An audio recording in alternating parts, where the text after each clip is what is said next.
you very much. Thank you very much for having me.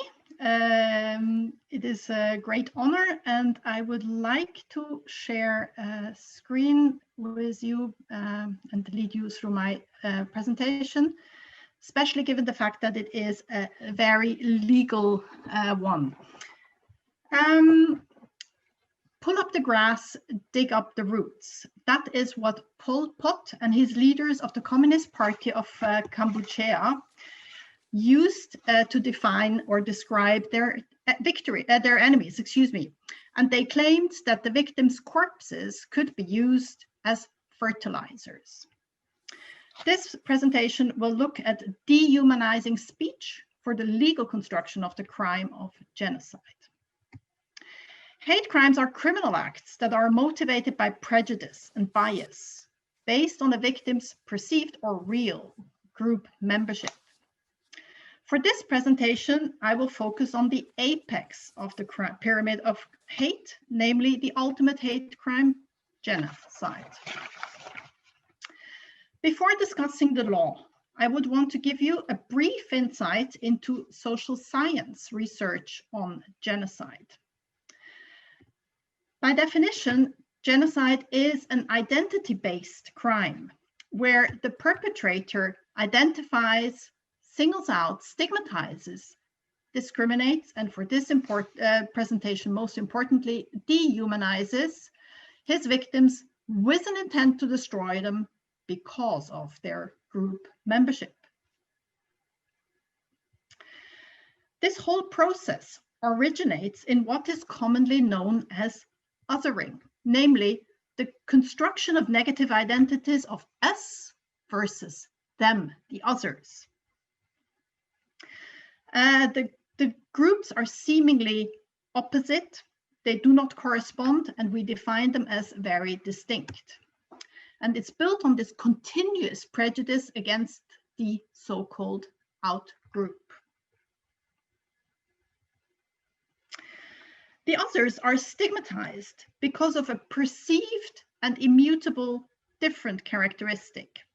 And the victim is presented as a threat. That is common in every single genocide, is this threat thought that endangers the in-group's continuous existence and also creates a legitimate, in the view of the perpetrators, excuse to attack the others, the out-group.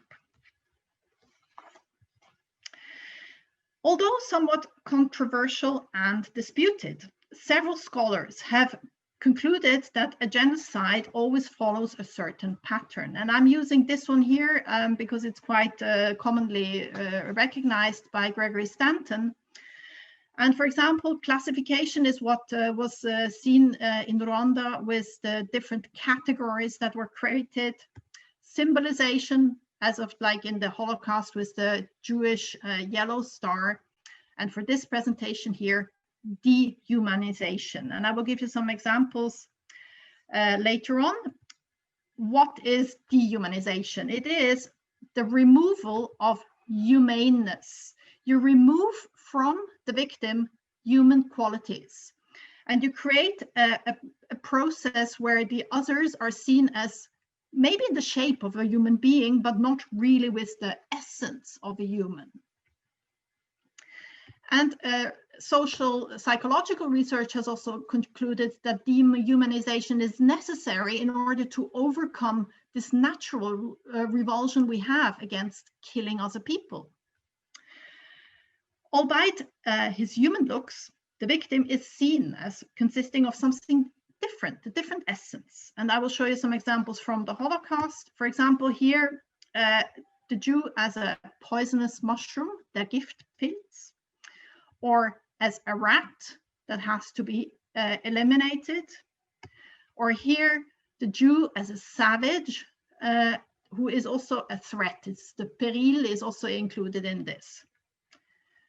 If we look at the Armenian case, dehumanization has, I took this picture in the museum in Yerevan, where a doctor asked, how could he possibly have murdered? And he answered, the Armenians have become a hazardous microbe in the body of the country. Well, isn't it the doctor's duty to kill microbes? So the Armenians are seen as something that is dangerous. It's not a person, it's not a human being, it's a microbe. Therefore, it's justified to kill them. We also have newer examples. Here, for example, from the United States, this is a very recent publication, or here from Europe, where Muslims are seen as rats, compared to something that is not human.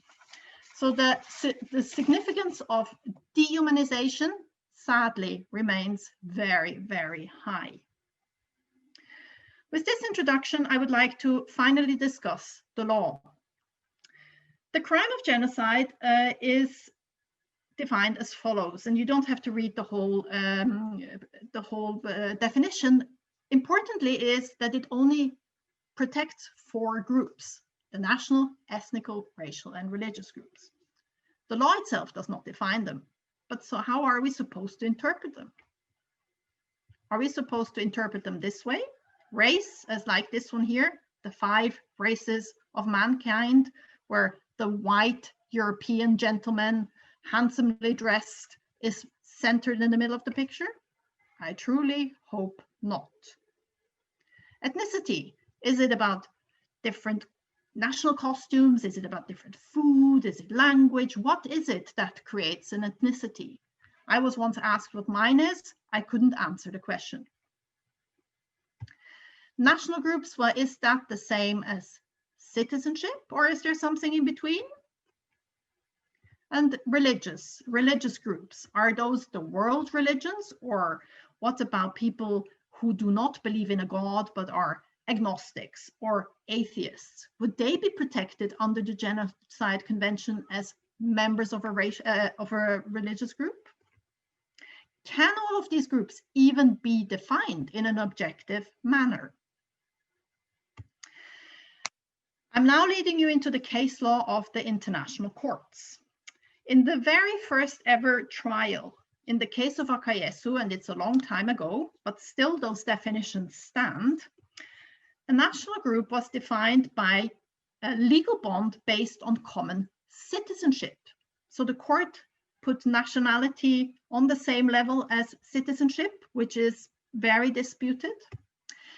An ethnic group was seen as members who shared common language or culture, which brought the court into big trouble because the Rwandese, the Tutsi and Hutus, share a common language and culture. How could they possibly be 2 different ethnic groups? The religious group was based on members who share the same religion, and by doing so, the court avoided the definition. It just said it's members of a religion. And then lastly, the racial group was defined on hereditary physical traits, which is a highly problematic definition, and I will not further bore you with it. I wrote a book about it, so please feel free to read my book. The court did not provide any sources except for the national group, no references at all. So it was something that they had to elaborate on, and the court was also very clear that this is an objective manner of defining the groups. Only 1 year later, its sister court in Yugoslavia moved away from this approach and said, an attempt to define a group today using objective criteria would be a perilous exercise, whose result would not necessarily correspond to the perception of the persons concerned by the categorization. And moreover, it is the stigmatization which allows to determine whether a targeted group was seen as such in the eyes of the alleged perpetrators. So what the tribunal here does is see that it is, in fact, the perpetrator who categorizes and defines the people and stigmatizes them for being different. So it moves away from this objective approach. The Rwandese tribunal was definitely influenced by the Yugoslav and turned around its definition of the groups only shortly later. And it declared Membership of a group is a subjective rather than an objective concept, where the victim is perceived by the perpetrator as belonging to a group slated for destruction.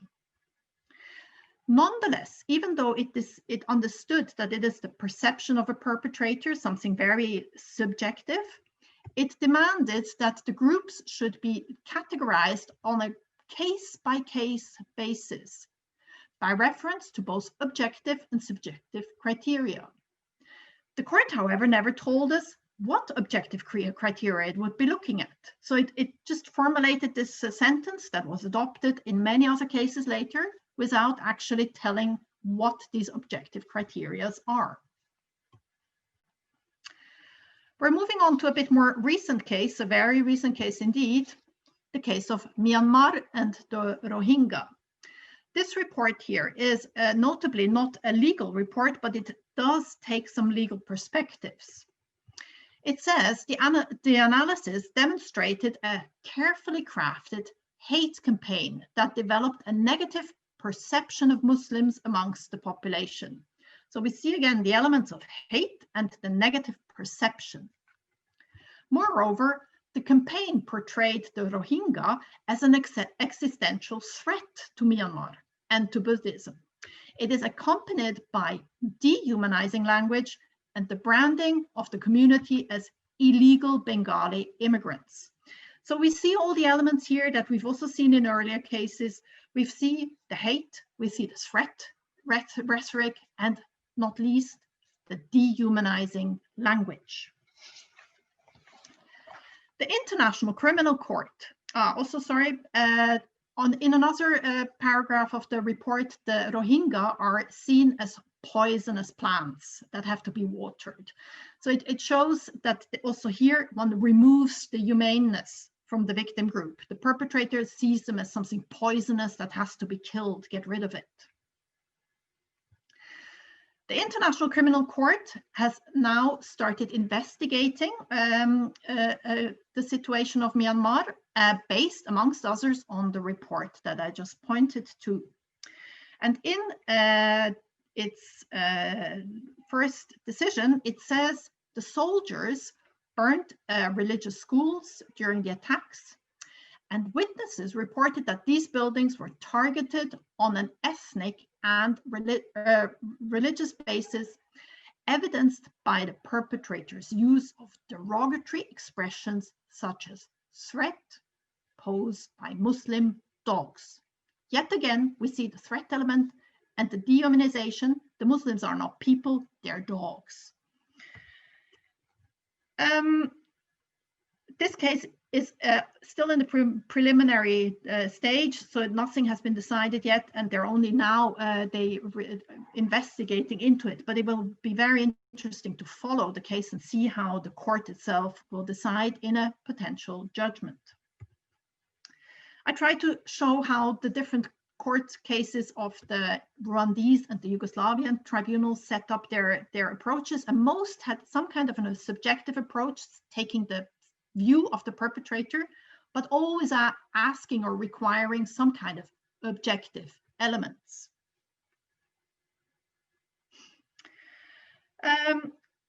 However, I argue that this mixed approach, which is the majority of all the cases in the middle here, it disregards the dynamics of othering, and also is not coherent with recognized genocide research. So now I will try to make the connection between the social science research and the law. The intent to destroy is what is the manifestation of the perpetrator's perception.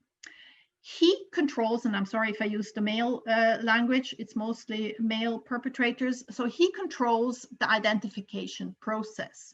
The victim has no influence over this process. For example, in the case of Cambodia, as here in the picture, certain groups were suddenly from one day to the next defined as enemy groups, labeled as a threat to the nation, and then killed. So it's not the victim itself that can decide in any manner whether it wants to belong to one group or the other. So it is the perpetrator defining them. and it is perpetrator-driven and therefore also subjective. The perpetrator's perception, what is happening in his mind, the way he understands his victims, manifests in the way he behaves. And more importantly, this behavior makes the group identifiable in legal terms.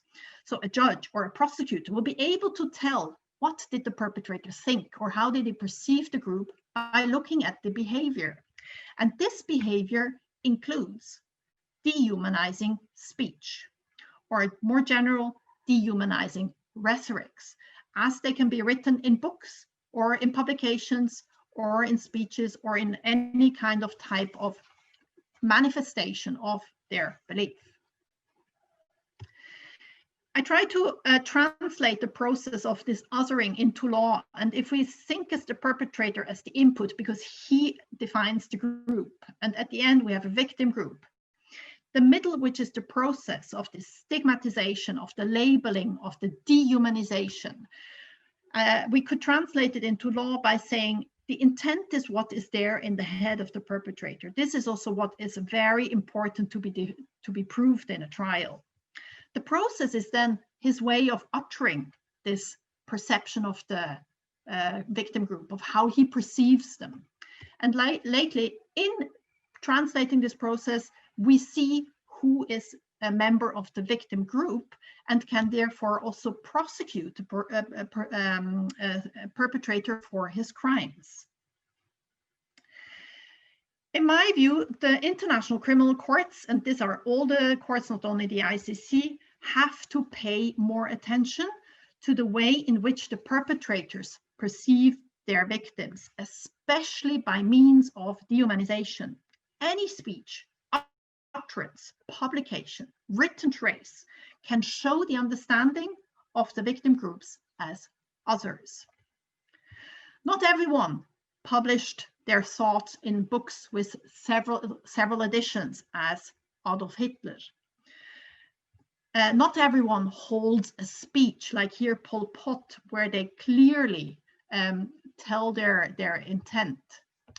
Or here a magazine published before the Rwandese genocide, where you on the left-hand side see the machete, and at the bottom you can read the Inyenzi Tutsi, which is the cockroach Tutsi. So this was an official publication that was widely distributed that already showed this dehumanization of the Tutsi as a group. Ultimately, the issue of group membership, it is a question of proof. And this has been partially recognized in the case of Muhinama in the Rwandese tribunal, where it says the prosecution has the burden of proving either that the victim belongs to the targeted group or that the perpetrator believed that the victim belonged to the group. So you break it down onto his perception again. And in drawing this presentation to an end, I pledge for a judicial recognition of dehumanizing rhetorics. If the perpetrator perceives his victims as members of a group with a different whatever, race, ethnicity, nationality, and he intends to destroy them because of this group membership, they should obtain protection under the law of genocide, more specifically the Genocide Convention, irrespective of their actual group membership.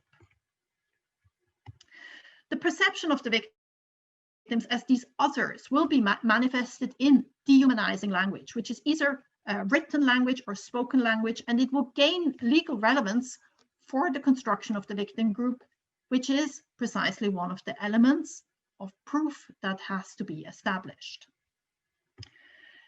In sum, the identity-based nature of a genocide calls for a full judicial recognition of the subjective approach of the group, of the victim group membership. Thank you very much for your attention.